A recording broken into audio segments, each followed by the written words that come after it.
Ko ke hufanga mo I he talamalo fonua ka mai ngahi talafata ko dobe fa fata bua tu ba me pol kalamani talanga te o fai to mama o ka ta fai nga mari ko ni ke o atua he mo pol kalama ko ia fat fonua fo o ki he weekend pa mo fata wanga guango le reia tu pe ta pol kalama ke te ki motol ki apina pe ko fia fetu ke lava fanongoa mai ai ai tau polokalama i he fefini. O ku o atu taitai le rei, me taitai lota mawhana, ka tiki mo tolu koto ape, o ku lawa ke mo kaumai mo ke maua, i he polokalama ko ia ki he wikeni. Taim tatau be ko fia ke taitai le rei, e whafafunga, Paula Piveni Piukala, i he laine, ke ma whahoko atu e tau polokalama ke ahoni Piveni malo e tau mau e ahoni pe a malo e ngawe lahi me i tongana. Ko ilo pe fok ko e taimi e niu kumau ke momoko i murin, ka ko ilo mokomoko le rei pepe mo ea i tongana mo fefe hake pe a fefe hake tau ngawe whawhare a ki he weekend. Malo so pa malo e mau whenga mari e. Ko le te peke kufanga te pe whatapu. Ko ia. O ku laa le rei peka o hange ko lau alu ke moko e. Ko taimin. Ka ku mau hanga noa ka ato peo fi mo i kina pehe. Ono lau mo ma popo e. E whamatala patse timo estimate ngoni ke tau hoko mai e.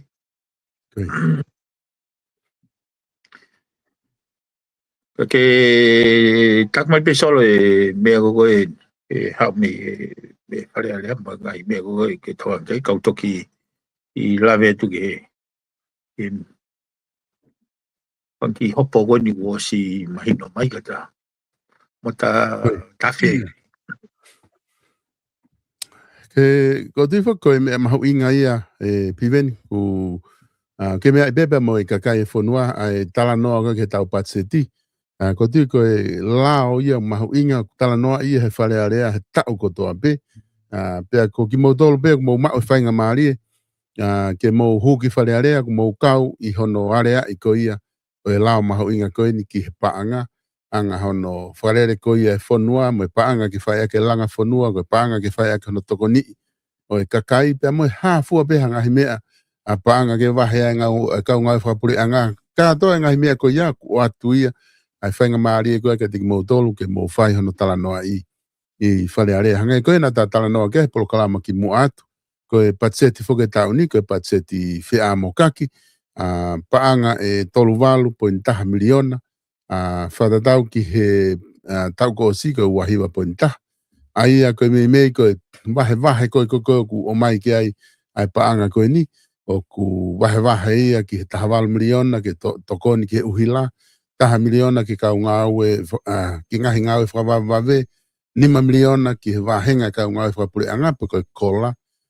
tolpo niwa ke lulu tai tolpo in fitu ki he tokoni ngahi wakatahi ya point hiva miliona lewa tokoni ko ia ki he kau toule kereka o mauai ai fika kakato ko ia o e patset fia mo ka ki wai mea ko na mahu inga iai i he malanga koe na e whahoko e he ekparemia ka koe minista pa anga le o ia i he patseti koe ni na e me i nofo ene whamalanga i he ai whi aho na akumari iai i he whamatala koe na ne whai e na me nofo ia i he TSTF ai a koe framework koe plani wafe wanima wafe tolu nima ai na ne pehe foki whare are ne mea koe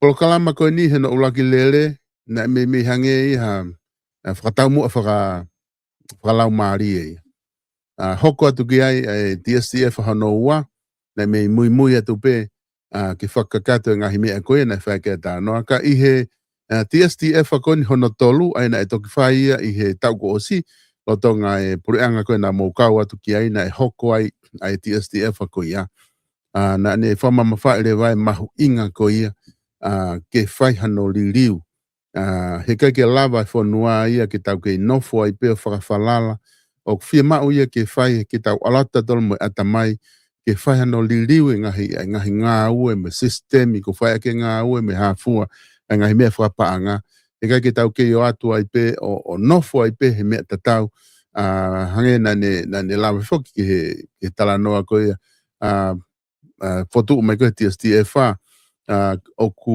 waha tau koe ni hongo fulu koe ni te tau lere atu ai whaamu ke hiki hake tau TDP ki ha paanga ua poi ni 5 miliona na ne pehe fu whaware a pitu fu si hiki a koe na taton ke hiki tau kawe ngā taton me tau mua ke lahi a pitu hiki hake fitu poi ni 5 ko tui koe ko GDP e whena pas le rei mo hapure anga ko ngau e mo ngau e o whakatatau ke ngai palani koe ni. Ka koe kongai ko mahu inga ia ai i he whamatala koe kune o mai piveni. Ko palani fo koe ni na e hoko i he taim na mo pure anga i hono whakakau i koe liliu koe ni. Ko tiu ke manatu peki ai i he ngahi ngau e na mo whakahoko ai. Ka koe ne taim ko o whakawhena pasi ai me patseti koe ni uwhewhe ho wakai ki ai konga na hena me nofo ai minister panga leo. Na ni mahu inga ia apito i he palani koe ni tau hongo fulu koe ni wafe wanima tolu nima ke whakapapau i o kutonu e palani koe ia ke lava ke whae kahaliri o whapaanga ki he whonua. Malo pisolo. Koe i mua ke ulawe ke ngahi i mea kona koe hake o mea. Kau hafa malaala ki palani koe ni mo e kuongo i oku. Oku te keipe ke alain lele o mea koe. Nā ku kau au ia i he time koe koe na whai consultation ni. Pea take note e ngahi mea na o hake. Pea awe rewa ke kau teknikare ke nau teu mai e mea. Koe ku toku mau hake pēnu ku whahu mai ake patse koe ni. Koe isiu koe ni, koe isiu koe a kui ai. Teke o mai i whare area. Koe ku isiu ia. Teke o mai ngahi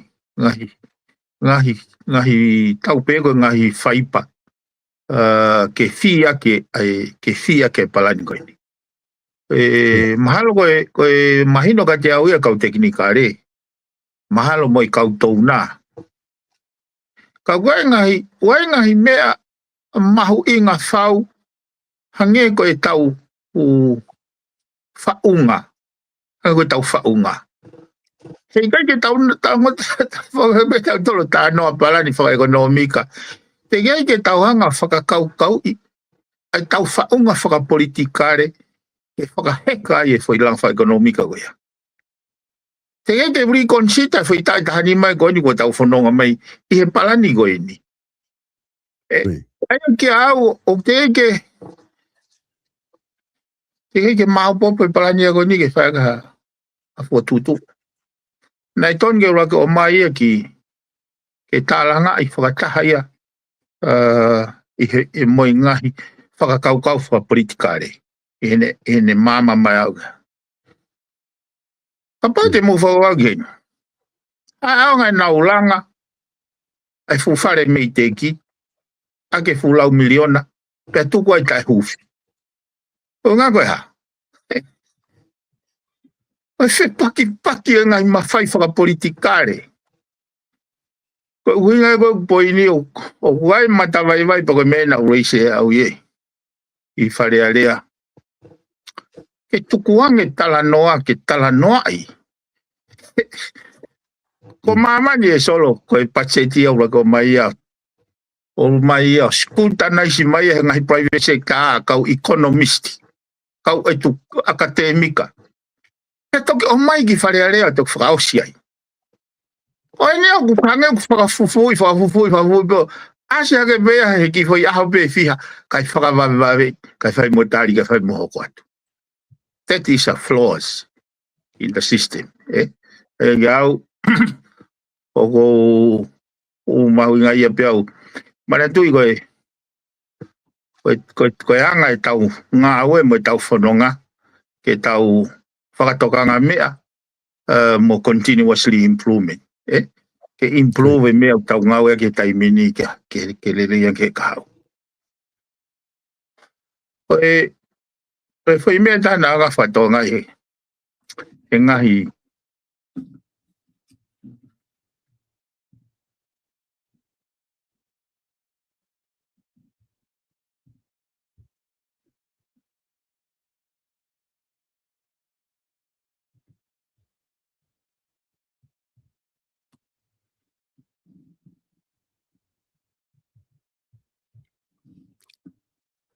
Me ven ke ionga to be.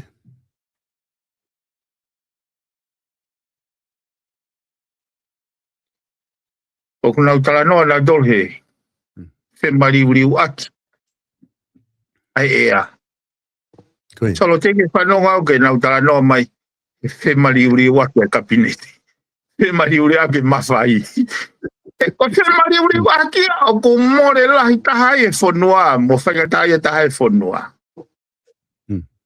e ko fe mari waki ko ia ko hai hu he waha o fu monu manu woni ko corruption ko ia hu he waha ai e au lele ipe ko ia o sai ia he visone sai ia visone ko wa ko la ko tava ke fusmalohi ke tamola ka alfa ta ngutu mutu alfa ta algi mo ngutu algi mo mutu ka o tena se hanga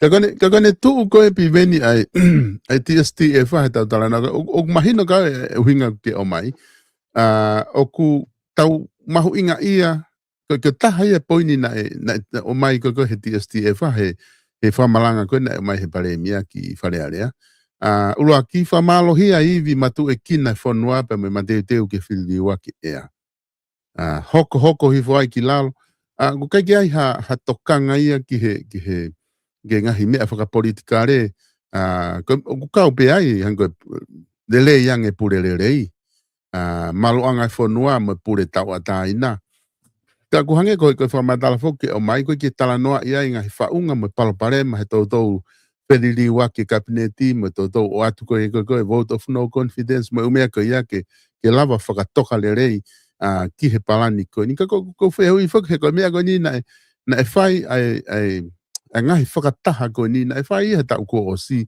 lotonga ha mo pure anga aku kakapau ko ke asi mai ai tala noa ia ki he mawhai mo umea ko ia o toton ke wakai at ka modol na mo whahoko e TSTF ko ni he tau ko o si ai maha o mai be ke pare mia ke ha mo i ke whare area o ku mai no ia solo ka uhinga foke ko hanga whatanoa mea ko ini e kono uhinga he na te ke o mai tō ta o mai ia ki kabineti o mai me kau teknikare na kai ke mau ko au na hanga whehu ia fe kai me ko mai fe mau inputi fe kai inputi ai kau stio whakapolitikare ke whaunga ke aha hoi mea be na mau matu wak be mau tol matu ko lere mai pene ai kabineti ki au kospia mat tutuku ka te we fili na sisi be taimia ka ki au na ton ke toi fai ai sio ia ki he ume whakapolitikare wa au au ke ume kon fa mawanga ke siofi he koe ongo fumaka tū kia anga ia o e whanonga whakapolitikare he palani TSTF tolu ni mai tau hongo fulga hako tēnā ala tohi ni whakia he fuong fumea koe ko whatara noa ki ai ai nia ko tau lampe te tosi o mata pe aho ni mea koe ho i mata toa ai a koe kupoini pe oku fe o mai o hili mai he funga te pire ka tau tala noai he ki au koe mea koe na umahu ingai ai he ki mua pe mau ka mata tau whare area koe ni ke maura ki whakafua kawai e kau whakafofonga pare mia mai mea kai kehe whoki oku koe ai tohi whokotua tau koe ki whare area ka pau ke mahu ingai tui koe hai hunga koe ke nau o mai e ne whekau o whakatokanga i kina. Ha mea o tō wholofola mai bene a whio he. Ka mau whetakai e pe mau tolo e whare mo e kabineti mo e mea ho. O takaha ai pe e ne mea. Hangi ni au kai ke meta.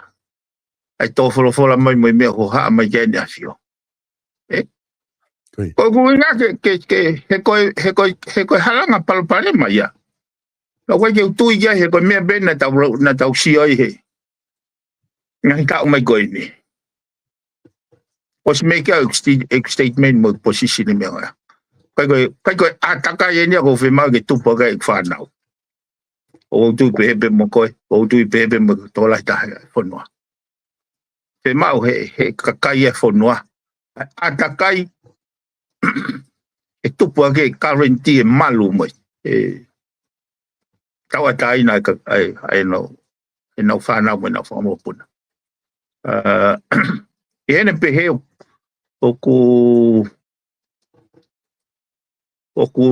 na toki ospe foki he tope lo ya u toki identify ya ke ko ai me ko ya ka ko uhinga e solo na ku tuku e na mo toku be fo ya be tol pe na tuange e fanga mali ke ka fo fonga fo o ke o ha ke na fo kau e u mahino be foki ko ku o ko tatawa mo tata o ma le vego te ma dominate ma o ma o foi space na tuku ka na ho ko le va he ke ko le to go si anga o ha traffic controller ko go mo be ki ka mata fia ko ki malanga ke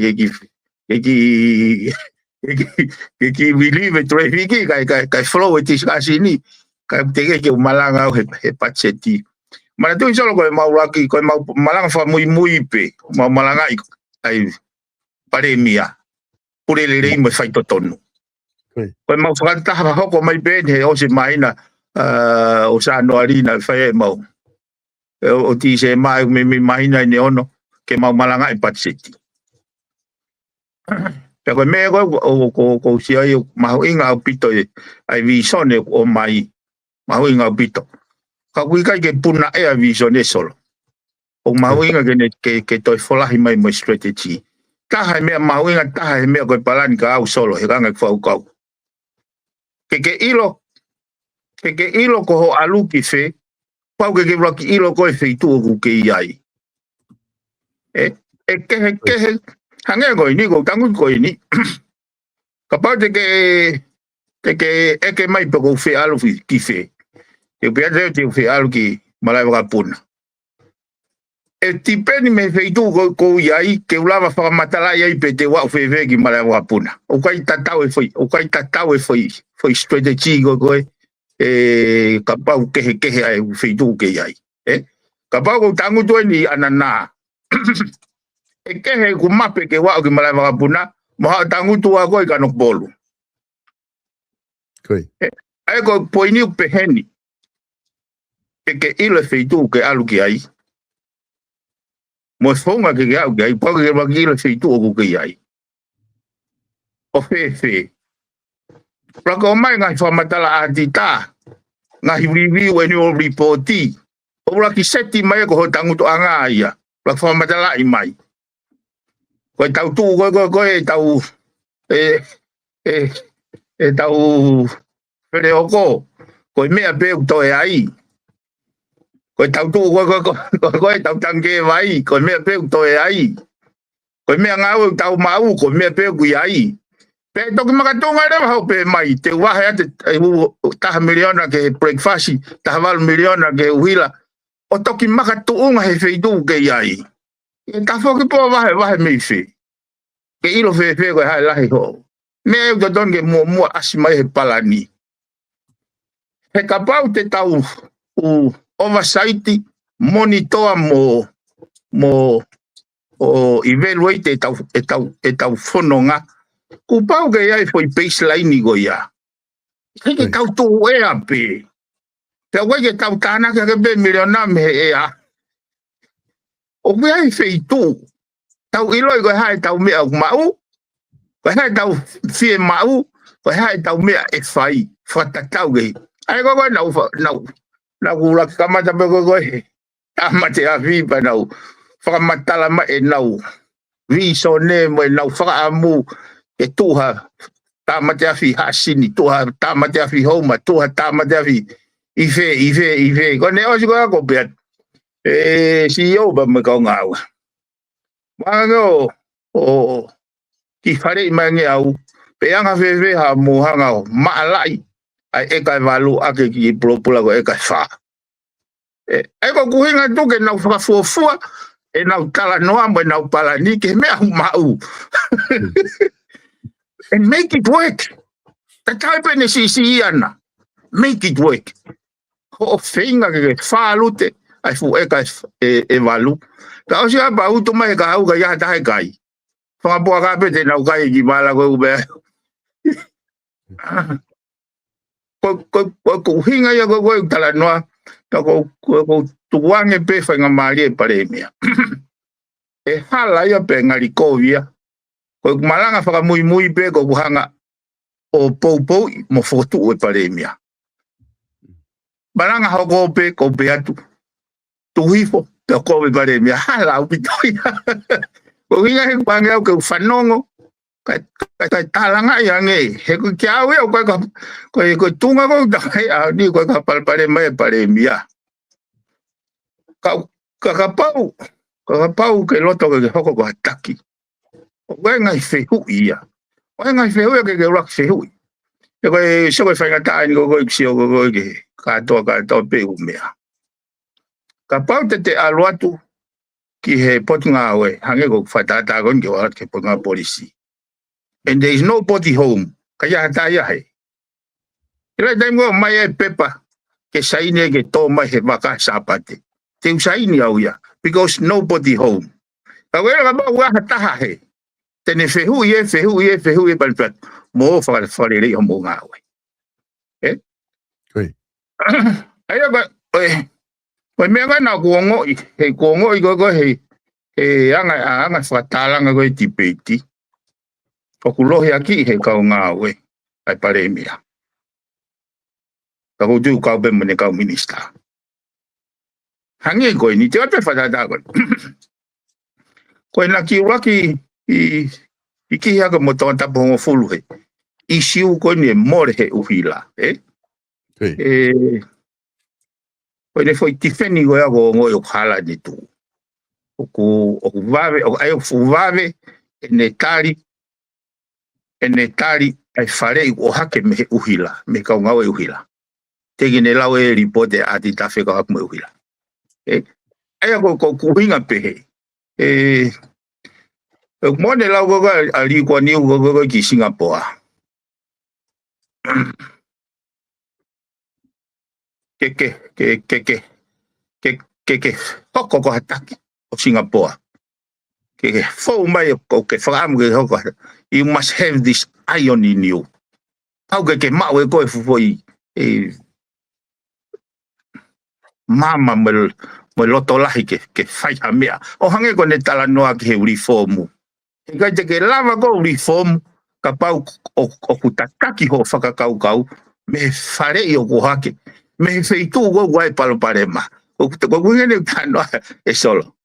Koe kausi I o koe ni wholo e nau nofuna tohe pun ngawe. Koe upaloparema koe ni kohake koe upaloparema ina nau iai pa ko nau tolo hui ai. Ko nau tolo e ouna e paloparema koe ya. Peke ke lava koe o solova e paloparema koe ya. With the same consciousness. Nane create palpalema ko ya.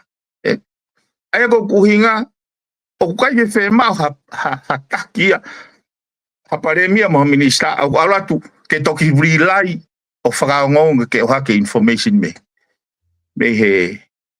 feitu ko e palpalema. Pau ke raka alatu hane ko te wate whatata ko ni sol. Ka pau ne kai ke ai hataha he. Ke rakita mai bego ko ke tala mai o gai e pepa o te mai ke o mai ngofua ki tō.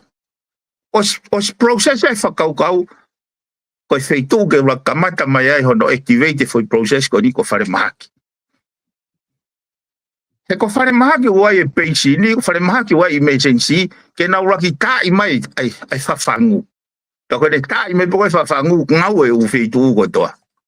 Ka koe tai mai nau lau haka e pepa o raki tai mai e me airporti. Me he ATS a. Ko hei kau taha private ia. Kai ko ha sino ko hoafo ko medical doctor. Ko ia une toka ngai e metiveki go ai kau piskoa go Amerika. Pe ko piripati pe ko fisi pe ko tongani. Peko fefe tu metiveki ai, peko metiveki ki New Zealand, to alwai ki Amerika, peko alu ki Hawaii o alwai, peko alu ki Australia. Kua pau ke metiveki, ke approval o medical authority, pea o stari mai mo medical authority. Whare mahaki miheni, o si mahino wai whare mahaki he. Pea toki, activate lewa air imprints. Te gai whaha whetu taki pehe ia whare mahaki he ni. Te ke whaha whetu taki mo whare mahaki I New Zealand. Kutala mai ke tō mai wakapuna ia. Ka e ilo he kau minister. Te nau ilo he. Ka pau nau whawhalala pe. E kau CEO ba me kau tak ngau. And nobody home.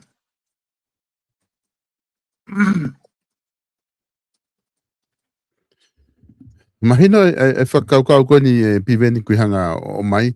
He koutu tokon lahi apito ia ki he no whakamama koia. Ai kakai he taimi kuna whanongo ai koi ki ngahi. Ki he issue koni tau whanonga atu ai I whare area. Tato I whito he tau talanoa koni I he patseti. Wai whake ngahi mea I he patseti. Oku mooni ai whamatala ko ke whahoko. Ko ti pepe ki vave ai kako ko foi va time koni ho kamata koni ho no whahoko ko he premia minister leo ai umea koni oku sio ki ai oku wakai ki ai oku hange une hanga o to mautokanga ke mau whanonga nge ko hai mea kune ai mai ko inga he kune whamalanga foki he ngahi isiu ke he oku hoko ngahi palopalema ke oku tau whet kuki mo I tonga pane whinga foki hange kone tala no ke he kola ne whinga ke ne whakampapau I ke whare area o kukai ke tau paanga ia tau tolu o kukai ke lava he tau paanga o whakahoko I ngahi whatongia whakapaanga I whanua o wai ne mooni ai he ngahi mea ko ia ko konga nau maari ia he ne whamatala ko ia pa ne peherewa ke mea rewa hoko ke hasilini ka ko whinga reke li liwe u ai whotunga ko e ngau e pure anga ko mea na nau whai he loto I ahe te au ko nau wakai I mea ko ia pa te nau toki tuku mai he I he whalai te pea toki wakai ki ai whare area mai whanua pe maha ni ngai whamatala kai mea hake whoki ai minister paanga malolo pe ko pare mia malolo ai sakeke o ni tala mai ai sakeke ko o kulahi paanga whanua o ko tau paanga mohe mo fi te au tupu moe ha umea kātona I whamatala ulahi pe paanga ia ka koe oktoton pe ke pure I le rei ke ngāwe I whakalelei mo palani whakalelei ngahi mea ke hoko atu ki ai ngāwe ai whanua he no tataki I he tuu ko ia e piveni o kuanga whewhe ho wakai he sio tainimi ko ki he direction ko tataki ko he pare mea ki he tau patseti he koutui ki oktoton ke ki me whaingo fua pe hono wakai he kakai whanua he ko ia ku pare mea pa ko ia ku mista leo mista paanga leo pe ko umea ko toa pe ne o mai me ko priority ia ku ne whakaukau ke whakalere he ono pure anga I he tau taha koni ko tau hanga atu ki ai o whewhe ho wakai ke ta whaaki ko ia Solo ki mua ke talawe ki ai te oate ai whakaukau koe. Kai ke tau masiwa ilo tau tolu. Kai ke tau masiwa tau tolu. He mea ke whai. Pe ke he pe whakaukau I pare mea mo ne tui e mea ke he pe whakaukau I pare mea malolo ke he pe whakaukau a au ke he whakaukau. Pakui kai koe tau palo pare maa ia tau tolu. Koe tau palo pare maa tau tolu ia ku nofo ia I he fufoi loki mi sini mo I tae mau. Mo Pero tonga koe tae mau, kai ke tau tokanga, kai ke tau pay attention tau tolu. Tau ngau e whakapike he tau tolu. E but o koe poini en peheni. Tau no, ke tau te whesiti. Ke kau e breakfast e whanau. Wahe ke ai taha poini. Whakau e koe whakau le lei. Kako hai ni solo. Te kei ke nau hanga nau tolo konsita mai, pe te nau o mai e review pe ko report pe ko atita o miliona ko na ro ki va he ko ke foi project tau ai ko na kamata ai ha ke fa fonga ton tapu fulu ko tu ko report ko atita tai mau stoka tai mau no distribution tai mau panga tai mau feito na alugi ai a fio tai mau he fu project ko ya na ta fo ki pe mai o nengo ke ya system ka ko me oxai fere me oxai ke fai ai ka mana tu ko tala no go ke ka tapo o ke hen ko tapo go ne to ben tapo vare ko tapo poto henai ko tapo vare ko ta fo ko tutto ne te la mo pallere io che katonga ko tapo poto ne tutto ne te la mo per utu mo ne me ilolo pa to fono katonga ko forma ko ni ko follow ine ta ai breakfast he tapo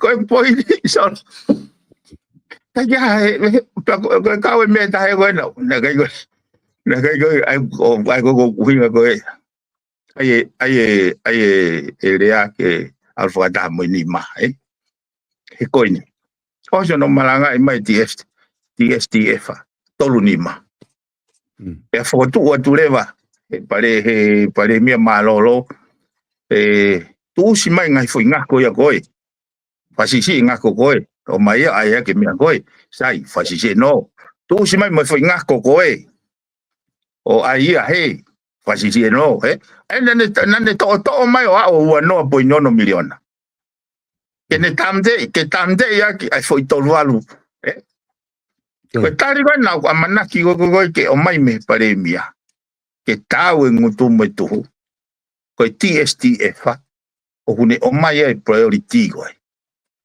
o hinga e go fai pe ko de foi ta fo ki pe mai ko me e ko mau hinga e ko me ni ko mau hinga ya u ya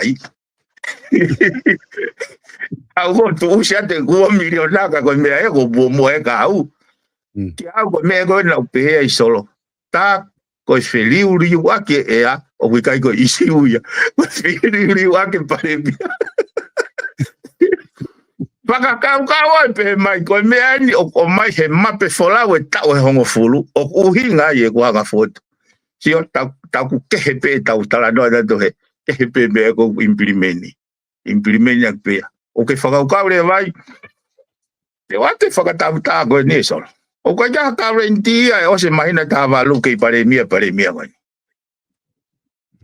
pe o se ta we fa go ni pa ke pare mia ko me ke to ga na fatonga ai pare mia ko ya wa ka meriku fatonga ai pare mia ko na ai ka ke na fatonga o ku ka ke ha guarantee ya nawa can remain in power for a longer time na ko amana ke ke fall ai foi ai pare mia ko ni ke foi pare mo ya mana tu ko ha u ya me te pile o ku ka a political alignment ni ya na ku tu ya u faka kau ke ne malanga ye pule le mo fai to tonu ere o pe ko pe go na wa ga ta no go ke o to go push pe ni ala ko ka autori te ke na poto le fa ya aria ke ki fei tu go ne ki poche asi ka tu no ki fo asi ke na feo mo ka autori ke nga ke na wa ko le fa palangi o si ko mai na u go pa fo ki mai go ki push pe ni fo ki mai o poto le ya no fo na le fa to Kau bo pare mia ke alat mo pure le mo fai to tonu ke ne ako mai ka ta mo ke na poto he rea pure le mo fai to tonu e va que le fa to gana ke ye go fra u pe que solo ka ko fra to ka Ke pandemia. Ko pou ko ke no foi hasino hatanga. Ko pou no foi foi tocar derine que pure ile telefonua. La mo fai to no mo ngai fatongia. Ya ko tu ko me fa ma ke ni afio ko tu ko me fa ma ke kakai. Ya ko me ya na alo palome si ko wahenga. Ba mo lo to ke pure ile na ke yo ala ko ba mo lo to ke pandemia. Pe mo lo to ke minister pa mo filia. Igai. Aya ke au ka ya me ma inga ka te utunga ko ma inga ka te ke pure ile telefono. Ma inga me ma inga. Ke konga foi aku Maria pito e tau tala noa ke pe o lava pe kai ke nau bakai ki ai o ilo o go tu oku ia ivi la ya pito e pare mia ko ni kene manga mai ki mua kene lava tari e fainga me be ku lotonga hoko lotonga fa mala fainga fehu kene lava o tari ko ke te taimi ko nga ki mui ka ko tu oku fonu he ivi I abita pare mia e biven kene manga mai o tifeni nga hipoini ko ne hanga ko mea ko nuku ke fatata ke nan tala no fok he lunch ne pe tike ke ha me afu ai ke ilo ko fe fanki fa na ko ke na lava o lunch ko ie ne pe he oku ke taula de tolo ilo ko fe ke ave hanga tonu pe ke lunch ke tuange to nga ai e ko fa na u ku ekina left na to left behind. Kako nga ko kaki tau ilo iko me fai ko ai kotoa. Kako mana tu I foki e sio atu.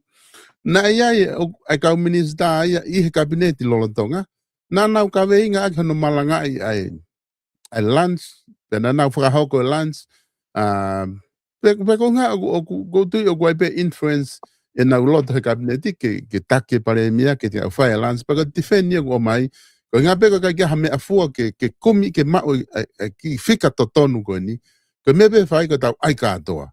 Ka ko mare foki hene e tamai e hampai. Fa fonga mi hapai ta tolu.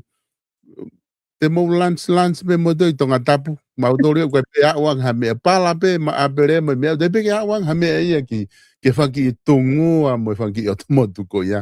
Ai o ke lahi pe. Ai ko uhinga fike o mai ke ona ref hata behind.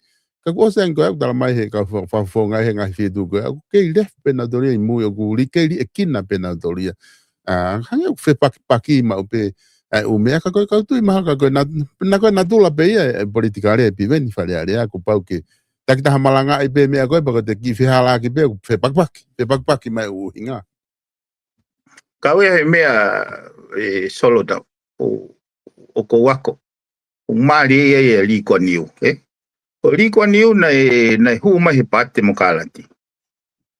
O spero te mi ma vai ofra o foto e pate ko de People Action Party. Pe ko foi toko fa be na roki hu he ne party he rock Philip ko ne kawai. Okay. Ilo fili hokope. Na ne engage ka ilo fili hokope. Na toko fa valu ya me fale ale to ni menima. Dominate e ne party e fili fale ale. Ka gelo neongo e nau toko lahi. Na ni ke hanga pe ia o welcome ngai. Whakakaukau go me whakanga opposition. Ila taim go ne hawa mo ne party o maha ne whakaukau ka mea ke fotu ke fonua.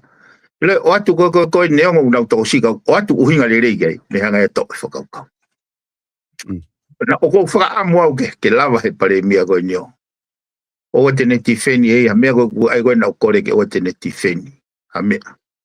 E kumaino ka teo ko whanongo ia ke mea ko whitia ke meilalo.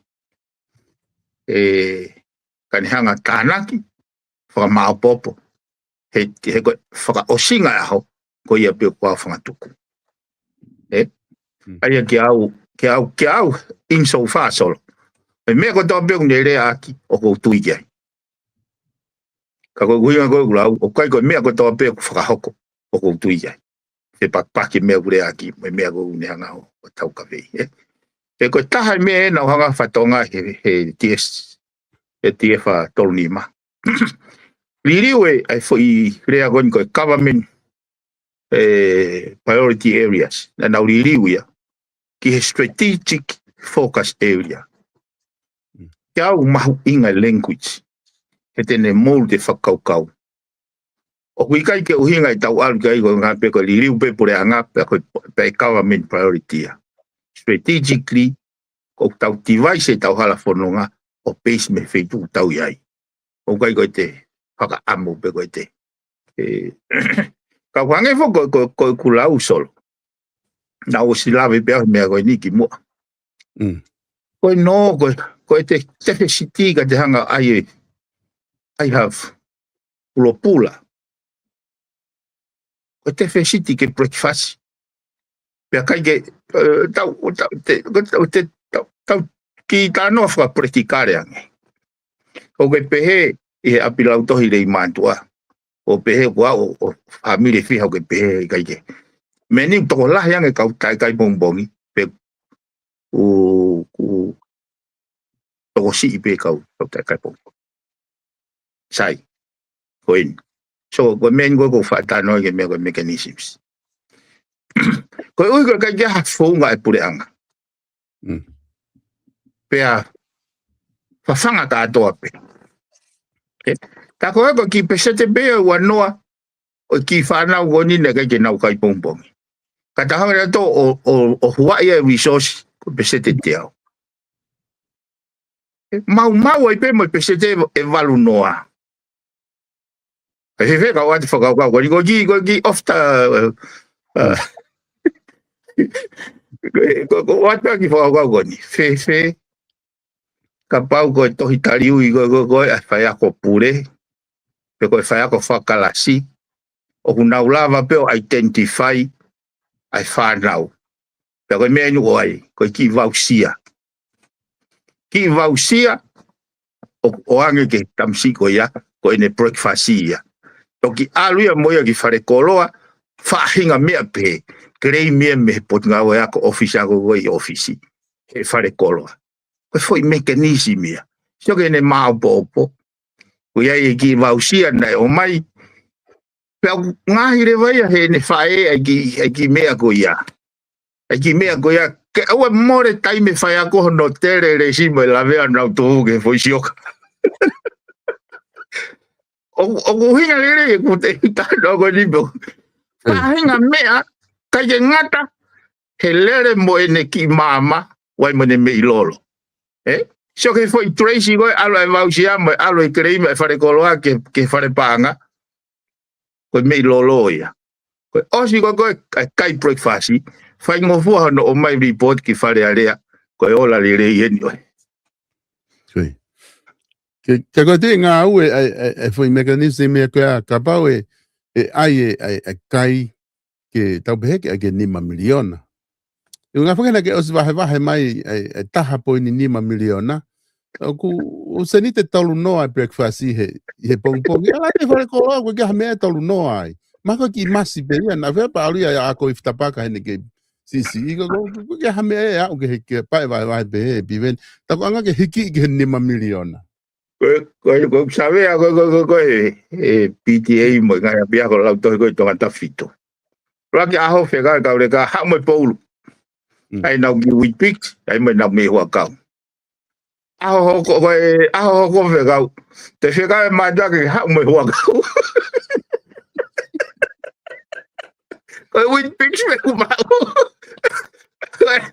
Aho ko me mo foga te ka le ka. Mai paulu te mai koe ke te mau e wakau ia mai witpix koe ni utori mai mauresi tai mau launga mai kau whai ako more mo nau taimi I te ue u mea koe ia pia kai ke lawa stoka whakarere I koe report koe a ti tā koe tue whamatara pe a ti tā hange koe whairea koe ko ngau ai noa ia koe e nei whahoko ke mea ka koe koe wheuia koe wheuia Bueno, ilo pe lahiange mama, lahiange waste. He poi whaunga koe pe, kai kei viri kaki pe. Ta koe kau keita ia, wai pe kau keita ia. O tāsi koe heu mea ave sirinia ke ke ngai feitu ngai kautaha ka koe ke te foki maha kolo aia ko sio solo o kai ke genuine ka bana genuine na feinga ke fai na to na fatongia tu ke pureanga tu ke kakai ke na fatongia na fai dere na to na fatongia fa papau yo fai po te uhila na fatongia lulutai ho na fatongia e ko fai dere ka to na ngai fatongia e le fa economica ngai family ke lava fa fanga na fanau e na tu fa senite to no ko na ta vai ko me o sangi sende wa no o ko mama fange ka ia fanguri e minister mo malo lo kai bongbong vai pure aga ke tau fanau Koi. Ko hange ka teo na ke hanga o koe ke manantu i lelei pe na uwhanongo tono uwhanongo na ke pehe ke pare mia ko liku aniu ko o tonga i ahoni. Pakapau tono mau ki ai ko te whake mahino na e kore pe whake he toa lahe pe he tuange mua whainga maari e pare mia ke tau sio kai ko ni toku fofua hoko ini o tataki fonua he lakanga ko ia. Paku hange ko tala noa na ke o mai ki mua pe au ia o se mahina tahawalu ku ke i sea pe ikai he ku pike pong apito pe e fononga ki ai ka hana ke na ke falala pe he ai ke hanga whahingoa ko liku aniu ia o tonga me ko to pe ni hanga malanga yo ku hinga lele o nere mai aki pe ko foi rea ko foi hinga ngo na hanga na kiri ke whakau he ne malanga ko au ko hapalani ke tau fetuku me luo itua he ko mena fai e li ko niu he ne roki hoko pe ko pare mia ko o Singapore ne seti ene palani ai ko tahiwa no ni mai tahiwa no be ha mo ne palani ko ne palani na ke ne fetuku a Singapore me he first class world ke first class he nane pe he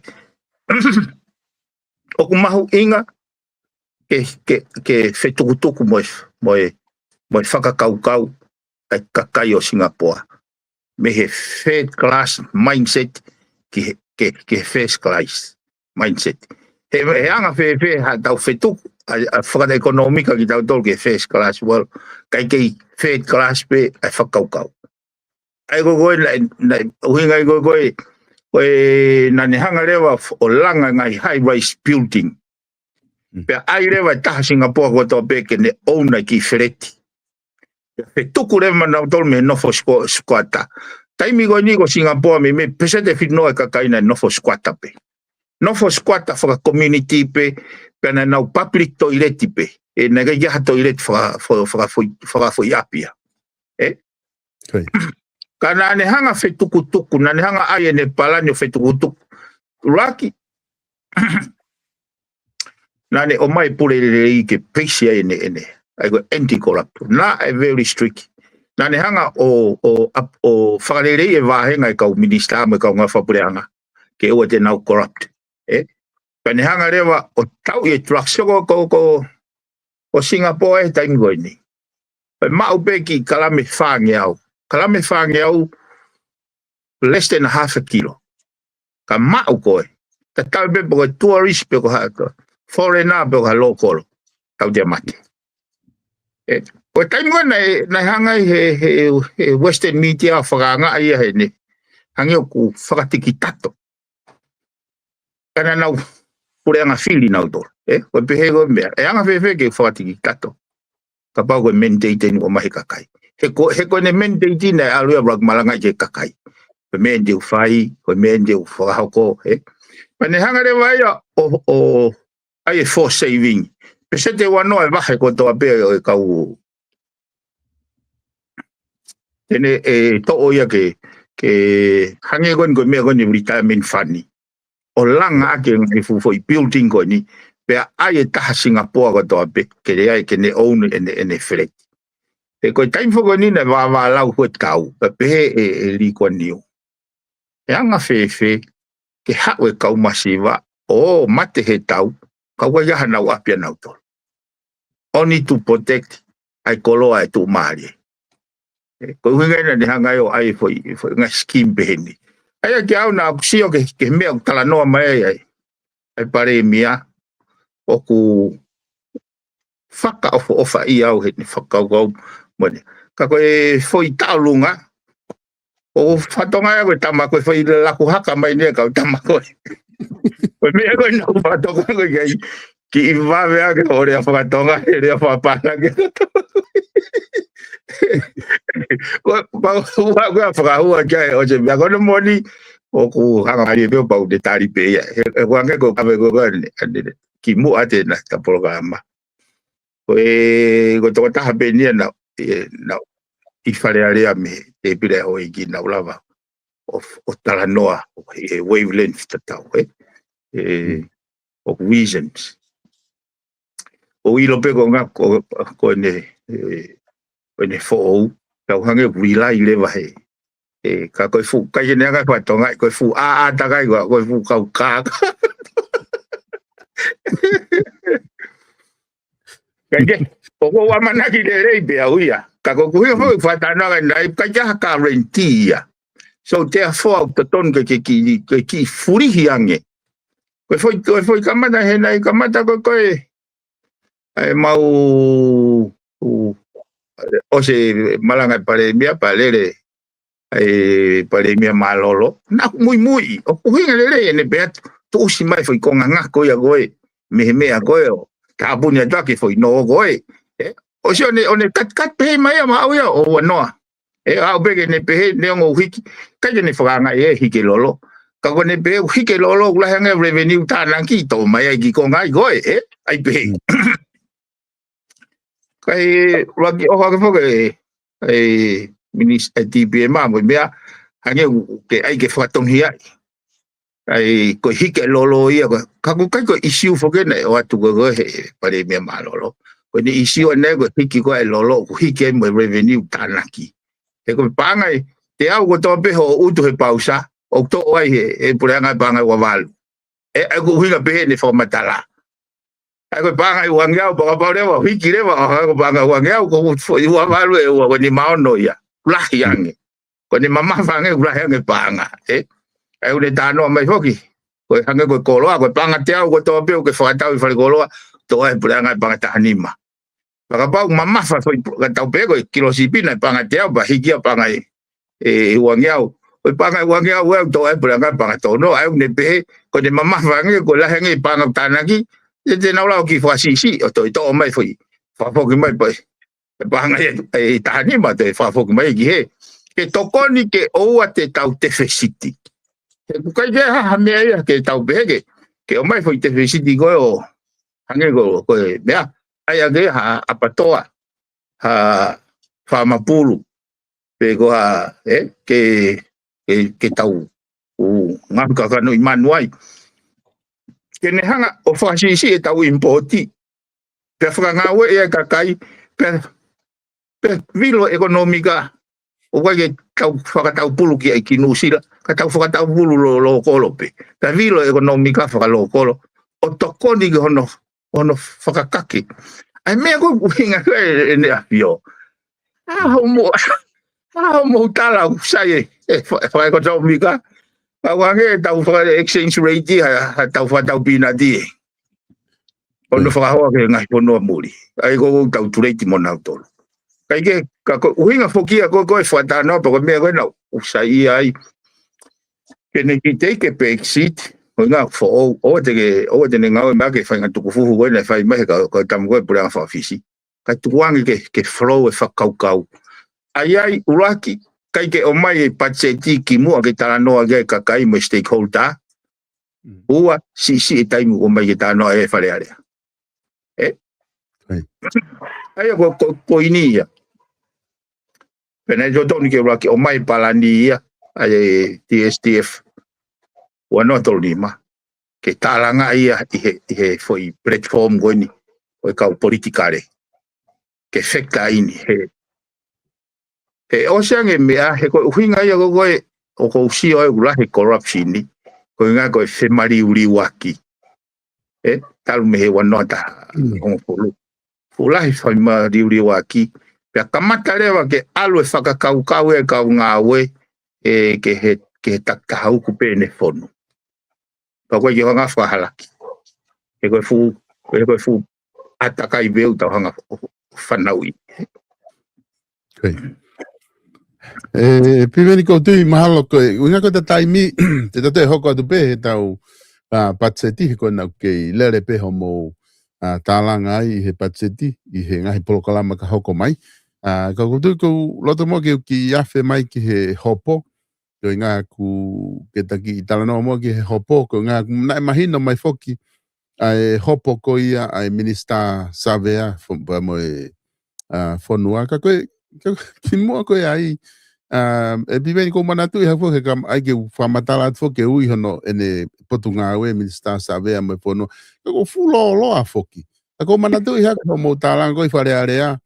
O whaiwhediri waki hole uhingoa ka te alea me nau ke he lo ange ngai uhingoa ko upotu ngā ue. Ko ke kapana ka Ministry of Finance pea ngata piai.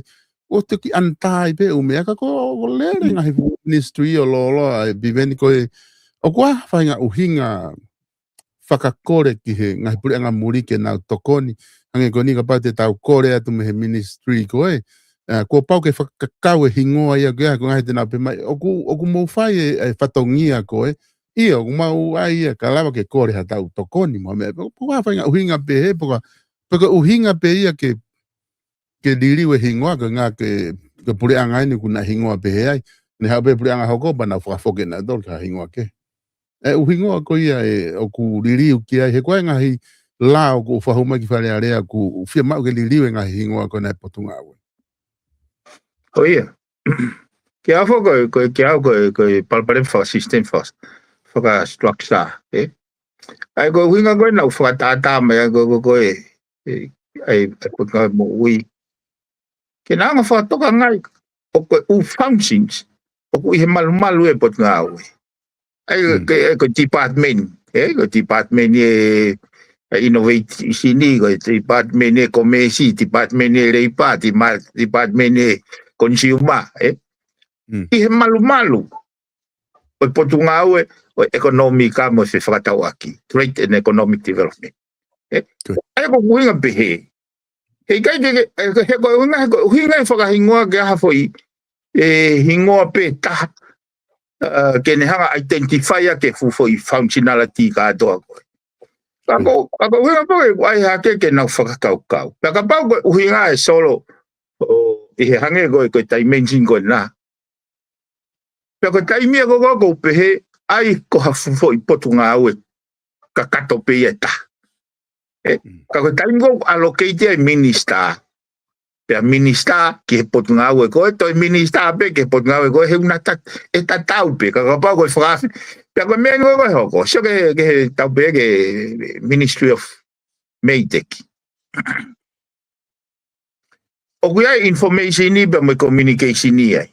O kui ai natural disaster pa mai emergency. O kui ai energy mai renewable energy. Ngai wā ke koe ya. CEO o toko taha pe. Tako CEO ya koe alia he lau o potu ngā o wā o kai kia hane ila nei kia. Tau pe wā koe computer. Aya ko kuinga ko no selelei koe ke ai ko ha ministry. Ko kuinga pe na ai whakakatai pe au e ko ai koe koe ka pau koe whakaukau e pa whai koe whare mahaki koe. Potu ngā o takini 455 re ta whakamohe mo ta whakamohe. O mga whamatalai pe ma no ufam chini. Kako kuinga foke na whakaukau ha fo hingoa e malu ai. Economic and trade. E malu ai umea koe ni. Utunga economic development, innovative, consumer, ripa, umea koe. Tureiti na mal pe foi ingota kai ke o manatu pe manatu ene ke lo to ina na ai go ta no ke o ngore ka sai na to ta hai vai tu pu ko ne re mai go hingoa na lo tiki tembo, no sarembo. Osi ko ne whakamatala te hingoa, o peat ko tō mai tā wheu. Kai mahino I mai he grandma. O whē koe toki mahino at ko koe he osi ko koe pea o nātu o smate. Pea bliri ure wa si aina nau hingoa koe ke tā hingoa te chou sao pe koe Bruce Lee, when you sing. Koe winga ne nau whakano no ai he whai palpare mo e. Ai ko sio ke ngai fu hingoa lolo koe pe.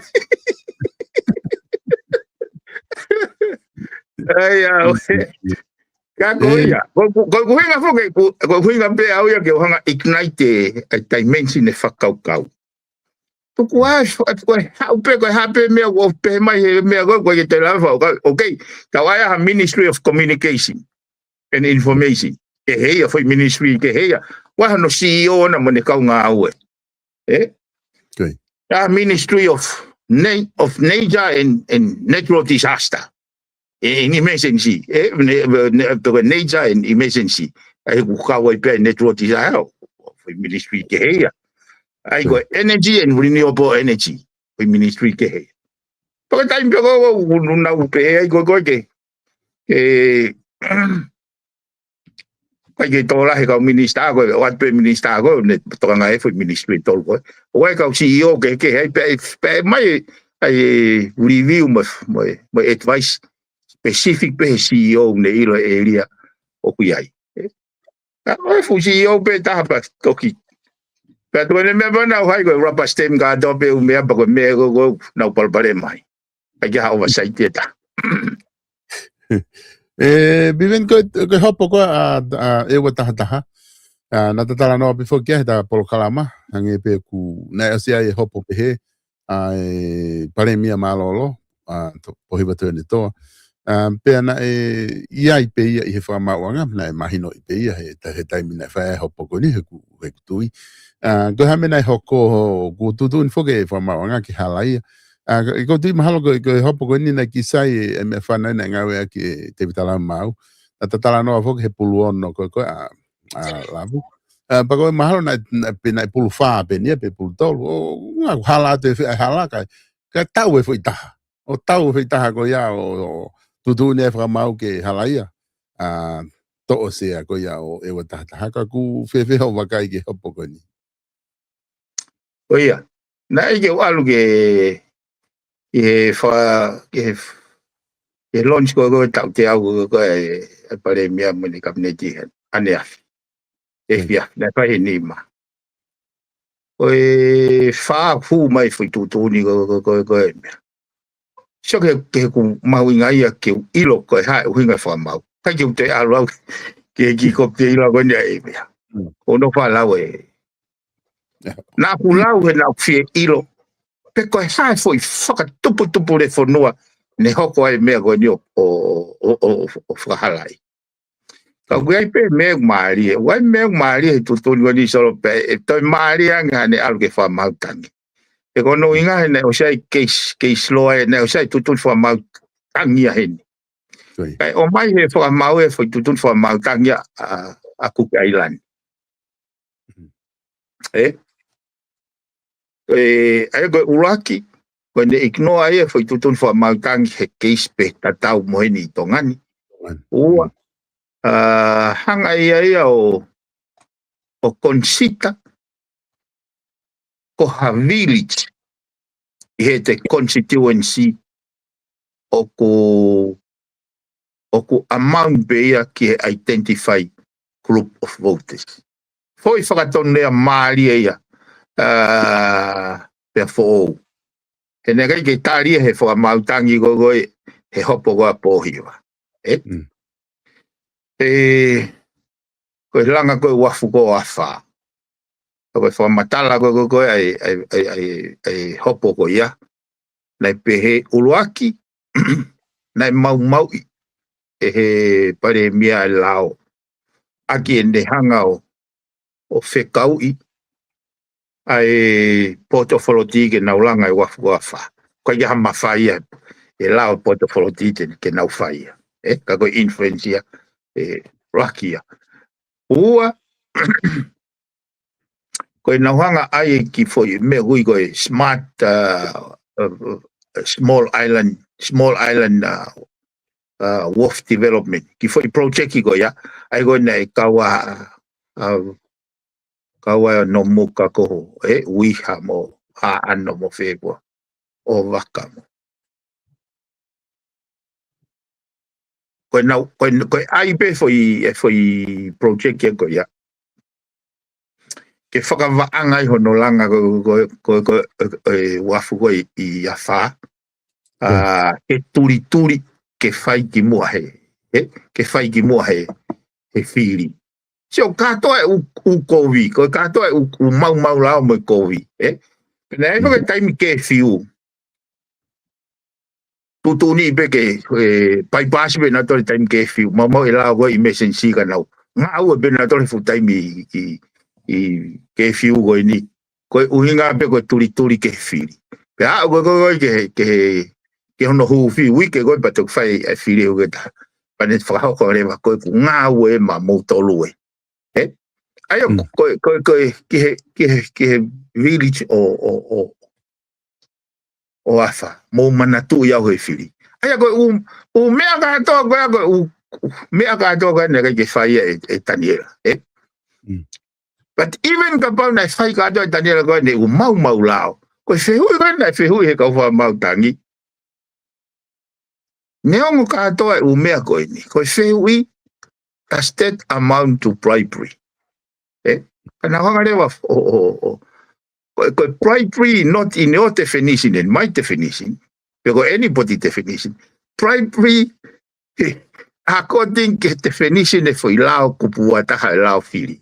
Ai ko uinga ko na foi uia, pe ku ko kato e umea ko ku mite ai definition to elemeniti o lao o bribery e fili. Ko na utari kai kai.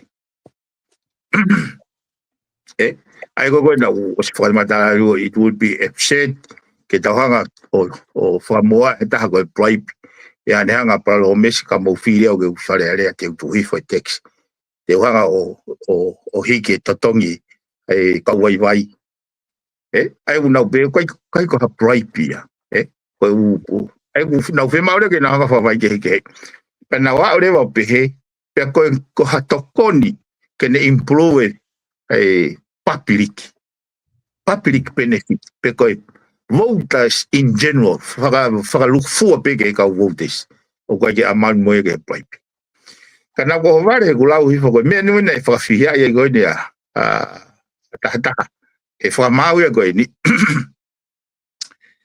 ko foi starting na toki i procure fa muy e o toki install ya i september within near foi mahina tolu ego foi farea go ego ne kakato go foi ngai elemeniti con to go within he mahina tolu pe ku sifileva pattern of proof ya ke Daniela ke hanga o proof na ya hane good considerations ya hane to uhinga lele yana uhinga ke Penihanga de vai pako nga ko ne foi tari ko fo tu ai loya. Ke ne lawe ai matu ko ume ko ni fo tu e village. Ai ko nga ko he village hall. Ai ko village hall o ga pe ka votai.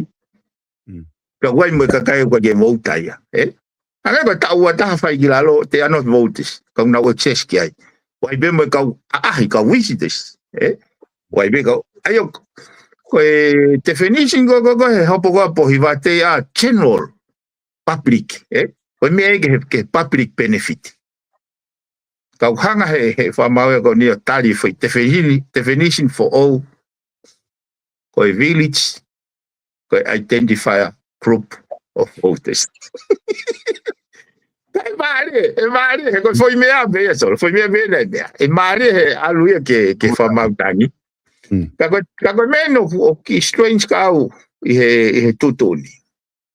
Pea foka ko tutuni ko e lao ko satisfy pe o kune o kune mau e la fili o amange ke voiteni ke fataonga ene seat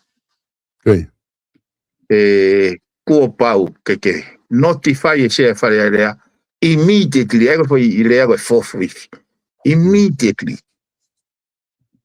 ene toto ni o kune he kai tene hanga ya notify ne o se ma o lao ke ne notify se fare area he kai te hanga notify se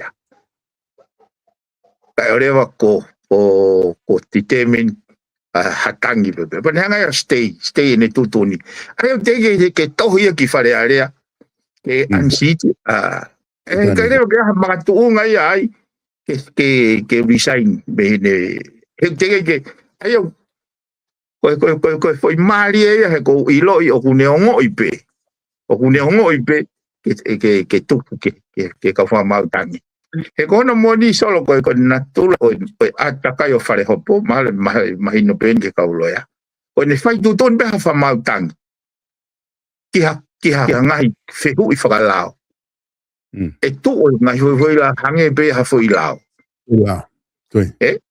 pe kai ke lava ha fa mau ngai lalo e lower court o liri o tutu fa mau tangi e hoko tutu ni fa mau tangi ko foi lao kai mari he mau tamai ko ni ai lo to lai ke ne sare che fa mau nga tangi ko me ta ko ai ko no moni mari pe ka u e fa kau ne ngo wai me ko lava troa e ta background ka ko ne hanga ko la langa fa ko tama fo ko ni ne hanga te ai u hopo ko ne ka CEO nei na fa malo lo io o to hange go ata mo ui mai ai ko tai mo na u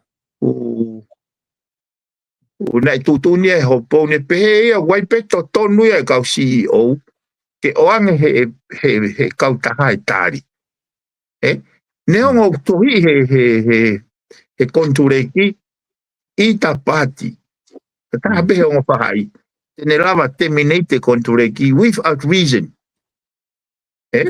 para ne hanga ya o ruling ia o ko pe to nu ia e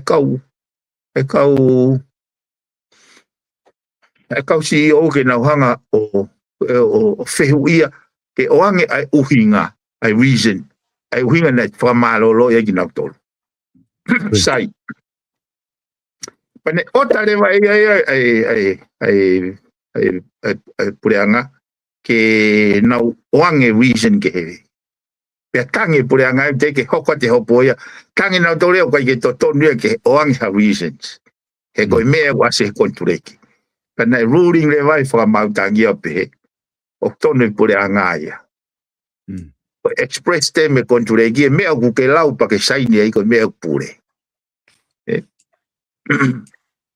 ai o tupunga I trop ka to o ke si e kono moni na ia pe u hinga ia u hinga na tali ui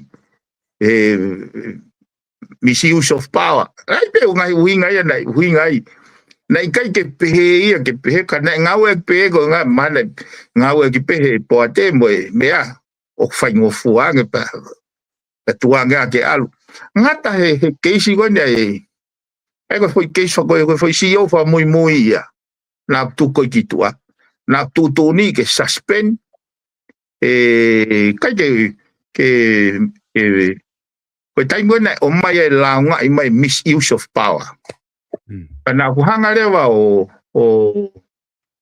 fare CEO go ai mea ke fatala noa ki he lawyer ki hono investigate e ku kai ke u to ngo e taimi go ia ke aia ki pe ai foi cross go terminate pe tai kai ke nau fua ai kanonga ta magi he nauanga o hideous ai mau fa panga pe fai leva investigation ni o mahino go na ma o proof o misuse ko ya pa na leva terminate ngata be he ko hopo ya ko ya ke to ko ne failo te femation yana ka ko te femation ko te femation ka pa ko me aku loi ke ka ko hinga fa dal no wa go ke ya ma hinga go ke te lava ne ke te mahino ye me go i he lao ko no boni la ya pita pe mo ka CEO ya ne no an account je silini la over a longer period of time ka tuange pe ia he foi termination clause pe go i ta party can terminate kana kai ke wo ngoi o mau fai moni ke kakai hanau tolu na toton ke nau benefit me ngai financial loss ko kai ke o ku ai bu hange go lau vai au pita oversight vai mo monitoring kai ke ha kautaki ke nau ma o moral courage ke nau fai tutun ko ngai psio ene pe hoko pe corruption ia we found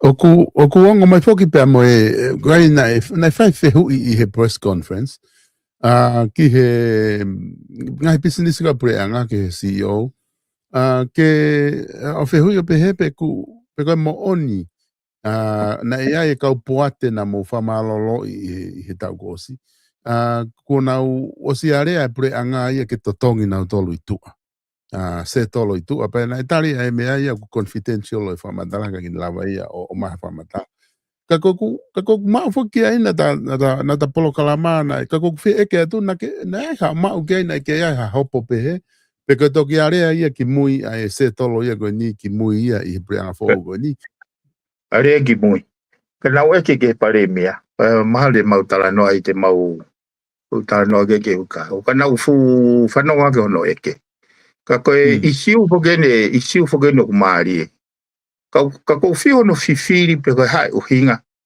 o ku nau fai ai mea ko ia kai ke nau tese fra mawanga i he ngai keiso ko ne to hoko fogene me beheni he ko ini ko hampe fo madai ke mahino ngai pe uhinga lele he ko ngo foi contract e ua na sign off he lo tonga ko ke te ka ko te ke fili pare mia e fili pare mia fo e osko e via onsi na resign fo ke pare mia pe a fe ma ore ke fili pare mia fo foi va taimi go ya o te go e mea unau o kunau saini na utore contract wa ki go e wala va puna va go contract wa ko kau poate go he ngahi poate pureanga ai go poate go ngai poate pureanga e toki expire e nau contract lolo tonga e a ulwa ke o maasi o wafe wanima ka ko tise mine ai o tenge ke expire e ka ko ui ko na usi o go ke ai o lokai e na ko ngai ka na ngai friends me na pone me mea ha na tolo extend ka ke extend ha na to ria o to sign foi extra ia foi contract o ge na to sign mai ai a time go na mau he kabineti ai na fa ho mai he pare mea fe mau ke tu waki ai kau poate pe o mai risiko ya e almoi ke tui ai mahana ne uinga ke fai whakalili me go ne hoa ke ne afio pe a tutuni mai rewa ke oange ha pe pa kabineti ke risini ai ongo tutuni e lo tongo ai ongo foi tutuni go ne lo tonga ko ne ai ke ateika sai pa mahare wa o sine tutuni ke o ke foi contract go na to saini ka ko contract lo tonga go na lo tonga ai ke na leave it off e na faus pe ma o na creativity pe tua ke ai ka pate hoko pa na ata be ke to mai Koi argument ko hanko ai so. Ka to ka pati ko ni na nautari ai na gratuity. It's an end of their contract, current contract. Kapau na dispute ke owa te nautari na tolu. Ke ko nga was effective. Na ka ke to ton ke na to na tolu na gratuity. Ko foi paanga e foi amau ni o vahe ga na tolu e tai mo o se na teme. To ka ke na apply pe o mai le ke fagailo. Te ke ja foi ke ispeia I la mamani. Que tupunga hase tolo itua. Que tupunga hase tolo itua. Ko laua aku ko kontureki ko to kamata ko maasi o fai atu ai. Ko kontureki ko ya ase hala ko public enterprise. Ko opinion dia o minister. E loto ke cabinet. Aya ko kontureki ko na o lotonga lere. Ai ko na nautari ka to gratuity. Ko kontureki ko na ke fakalao e hala ko aku.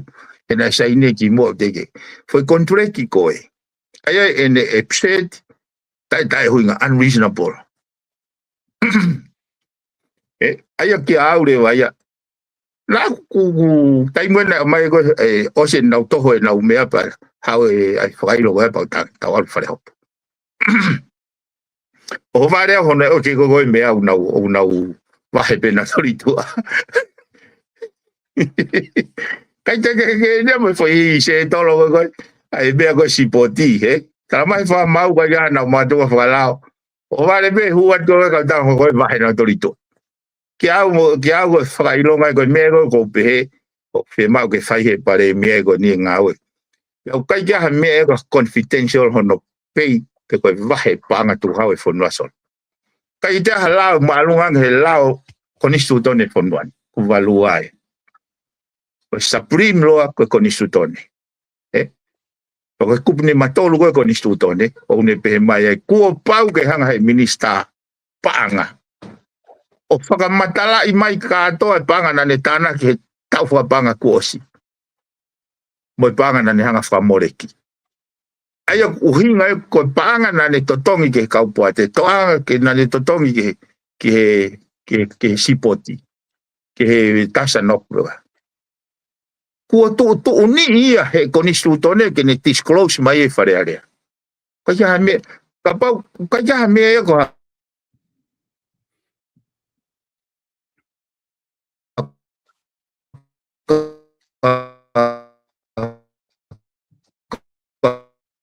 a koni stutone.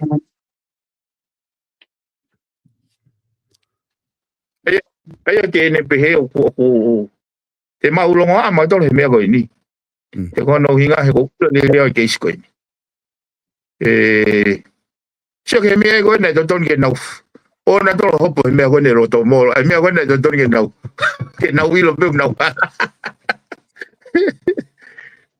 kai ke o ka ku hanga me ko ni o hake u mata vai la e so anga ko sio hanga me ko ni o hake mata vai la Pero kung lo tola hipeo ko hanga saling se umea ko ni he kai ke tui ko te whakapiko mo te whakahoholo to o whaunga ke tataka ke whunga.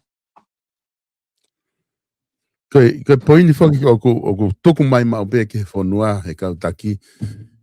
O ku lere ianga ke koe maulere taha ene ma whakaukau ke $7 mea koni tu koe whare ia loia $7 per confidential. Ke ua ke ua tu ilo ka kai mea ka ku ngā whaku o hinga ku eke ate wheu o whaahoware ke toko lahi na ka ki te whanau hata he na aha mea koe hopo e kau poate mo mea o spe mea pea $7 o se te moto he tau kosi na ka ki te aha mea koe pehe koe mea bini nai mahino hanko e si o koe ni marawapuna nai mahino pe keisi koe nai kei whai peho mo mea mo ke lau COVID mo ha ka ku whaahoware ne mapuna haka na ia ku hupe pure anga whau ia koe ni ku $7 rewa kau tama ia ki mua na nau aiku. Hanga ia ko te hau kita ko te kumi atu ko hai a mo tol na mo keisi he wafe pa mo foki mai hen ke mau whenga ke $7 ia ke ngake ato mo se ni tia mo tolu. Ko ke mahino ai piven. Ke Ta tau me na wai na to ai breakfast. Ai no ai ia. Ai no ai lau kilo lau milion. Ai ke ko no moni solo ko kanga ko ku kai ko na o mai na to ki fare ale mai kakai hanga ko ngo. Ngo si pe hanga ko puri anga na mau yai. La na to kanga ke na me e mau. Ono tataki le fonua. Lange na tokan ke na tokon pare mia. Lange na tokan ke na pare mia. Lange tokan ke na se fare area. Lange tokan ke na minista. Ai mori le vai na fogo kona to ke kakai. Ka na fogo ka mau ingan ke pure ile. Ka fogo ka so. Ke taki fausa ki mo ai tunga kona ai ho o te ai ha te tunga ku ai hopo ko ni Afrika mo ko pe ko hopo ko mo CEO ko ai malawa puna ko hai tunga fa muy ku yai ki update mai be ai tunga hopo ko ya me be na ilo ke hopo ko ya to ki ui i aukos ai hopo ko ya na wo sekarang pe ko ke te fe kawa fe pasi aki holo information ko me ko na wo so ka hu ku tali ko me pe ya he ko no nga fu e wo ya me ai lo ka ke o hanga o ai e solo ko poinin ko hanga ai ke wa e pe mai pe ta wa te volo tu a ko ko pa te ili fia al ki ai ka e ke te ha we ko ko me ko tu ai ko me mo on ko me ai ke pe mai pe o kon to diri o mau me e te ha tali ko pe ke to diri eu tô indo para mandar o tape com minha pergunta na watu o hara me o mo fo mai ba ko na fai be o fatongia fa tu mai chega TV que o hara o informe kakai ficawa que mo affairs o enterprise public enterprise. It's all about transparency and accountability as a minister of public enterprise. What the hell do I mean? Tata me pokoknya furi holo ko for statement ni na tahape. Ai ko hangai no ai no be mai na to ke ai lawyer ke te o mai ho tali be. I may not be a lawyer, but I'm not a fool.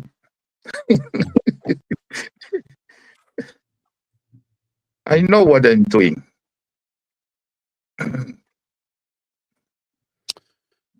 Piveni ko te mahalo ko te ta ngari whiunga bea tu ke ka pau ke ai ha mea ko ke loto ke whama o ke ta polo kala mahi whiwhin pera ta toki mama ka ta toki hoko atu pehe wika hau ko nai dere befale alea pa ta toki hoko atu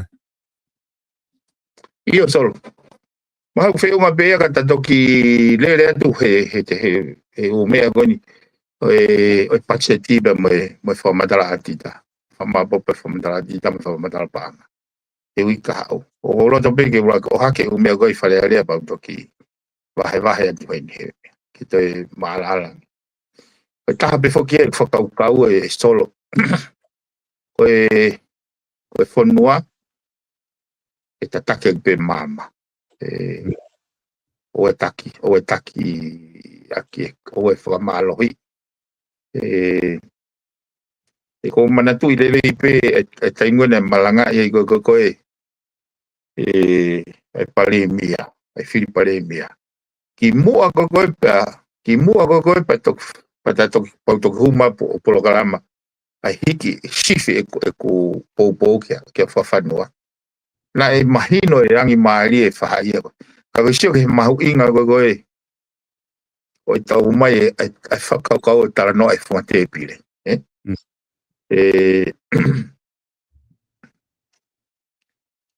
ki mua koe ke whai whiripare mea nei e hipi re pe kakai ia Isaac. Ngana mo ko ke tui mau tolo mau tola ka fa kakai. Kana ospe go ta polkalama fa mala ala mai ai ivolo I he foi. So osko fili talile pe kakai. Kono fo mai go passport ti fa ta passport ti fa fia ia ke kakai. Ospe ta fa mala ala me go. Se tolo kakai. Mahino I he kakai. ai ko ko tango ko na o mai ko foi la ko diplomatica ko po ngawe foreign affair ke mal tu ko hospita hanga fa malala foi me ko mai no kai ko te hoko pa longo ano ai ki mau ai airspace ai ko winga mau inga pito ai no ai mau ko fale ale au whakangata no taimi. Whakaamu mai au ia nai, whakaata fale ale. Ke mau tala no ai umea ko tau pe, e funga te pire. E ulahi mea ke tala no ai anga ko palani ko na TSTF ko u appointment ko ni kau whamau anga. Ko tua ko ni stutone mo mawhai ngai mawhai ko pe nolo. Ke tala no ai he funga te pire. Ke lahi mea ko ya. Mo tato ki wakai pe u ka au. Malo e ki tange pe toko na ki ka au he ne tu ko taimini he lele ko ni. He moni fo ke lau ko a pai ta tolu. Ko nau ya ko na o mai ne don ki o mai ya.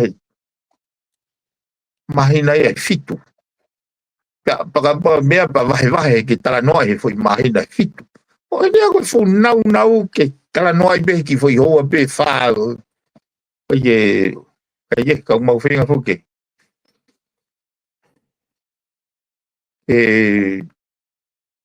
Pēra i tahate ala whai he tonga lera koe ni.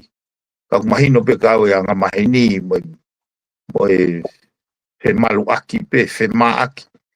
Kau amanaki lere i pe, ke au solo koe mea beu kei mahunga kau koe ke amanaki lere i pe.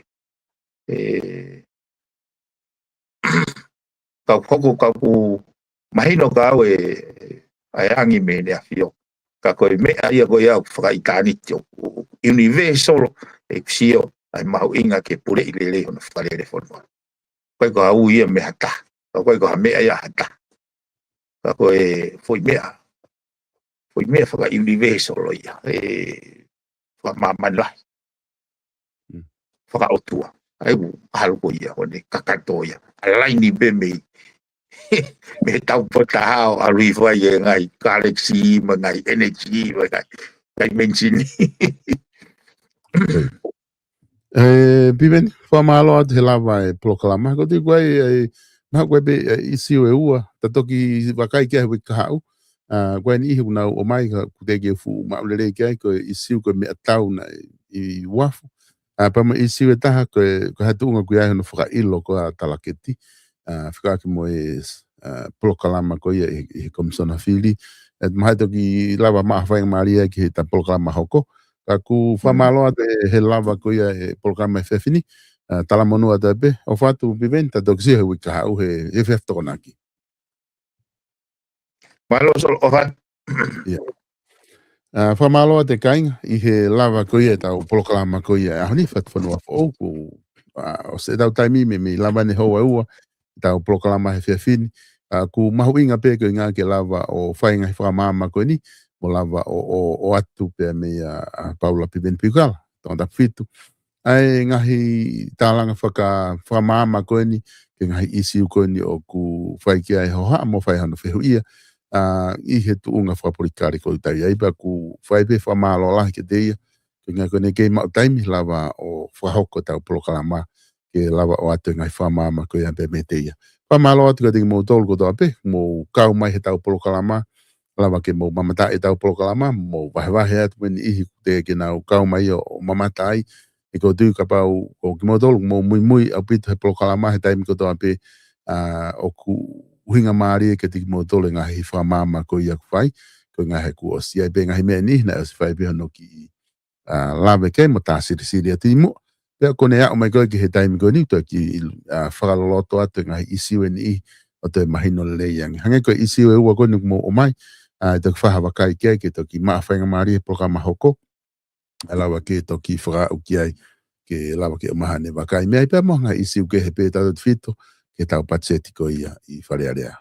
O ku ke o atu pēnu whamalo ia, ki mo tolu ko ia ai ngahi kautaha ko ia, o kumo kei tokoni mai i hono whapaanga koe tau polokalama tata whito ki kautaha no ko ia ai South Pacific Loans o tu upe i o kalani New Zealand kautaha koe ni, koe kautaha eni, o kuna o toko ni, tau kainga Pasifika, pe foki, ko tau kainga tonga, iha whainga whema o seniti pe mehe seniti si, o a ukiha o whatau api o kulawa le pe South Pacific Loans, Directable, pe mai kaunga o ke South Pacific Loans i Manukau, i Kevin Drive, ke nau toko ni atu ke te koe, iha whahinga taimi pe, telefoni pe he noa walungi au, walu, hiva walu, e lava ke nau toko ni atu ke te koe, iha whahinga fie mau pe, ki he South Pacific Loans. Koe tau whare wala, tuu koe ia i he whihanga ki koe me tau mai peau, o ta fo na si tau atu ki ai, te ke lava toki wakai i hake was ta puni ai whewhini, te ke toki wakai hake he moni te o lele atu ai, lahi apito ngahi wala, ko lava o atu ki ai, i he Page Fashion Store, hanga ko ia, ki he tau mai peau building i loto nuku. Al whawhika hiva, o e whatawhehi tawhaaki ko ia o e Page Fashion Store, o kuiai ai wharekosi, Francis Tickets, o kunau iai, ke whaifatongi atu pe, whamalo atu ke motolo, mo ke ia whea ko ia tau wharekosi o lawa ke kosi ha mo ulu te teu, ke mo whafofa i he ngāwe ko ia, o kutu pe ta whaaki ko ia o Page Fashion, hanga pe ki he tau mai pe au building, ko tau ka hamaka ko ia, me Brisbane, a tesi, ko whika telefoni pe na wase ati olunga, ka pau ku ke whiama o ke ngahi hamaka, live stream, ko e tāwhalani, ko e tui mono, ko halfway o mea ko ia, te ka lape whitu taki telefoni ko na, te kene lawa pe o wha tokoni ati ki ati koe, ko e kautaha ko ia scaffolding i Nusilani, ki mo tolu ko ia kua ha mo kautaha langa, pe kautaha wari, pe ka hape hawhainga ngawe e aunga ati ki ati koe, lava le lei waine Vatikani, pe mene kautaha ko e scaffolding o tokoni ati ki ati koe, ka ke lawa pe whitu taki ki ai, i hawhainga taimi pe te ki whia mau. Koe ngatai e tau proklama he whiawhini, mo e whamalo la het ki mo tolu, whao si pe ko no whamanata tu pe tau ngahi klipa fo o, ko tui ko ngahi klipa ko ni te ke au i ki tonga, na e lava tu utat mo i he tau uta fo o, i wharekosi, mo ngahi nau kehe pe, te ke lava mau ia me he Francis Tickets. Ka mo po uria o ke mo mau, sa pate lelei i he weekend ko ni tau toki whelongo aki, i he taimita tau pe, o e wiki kahau. Good night.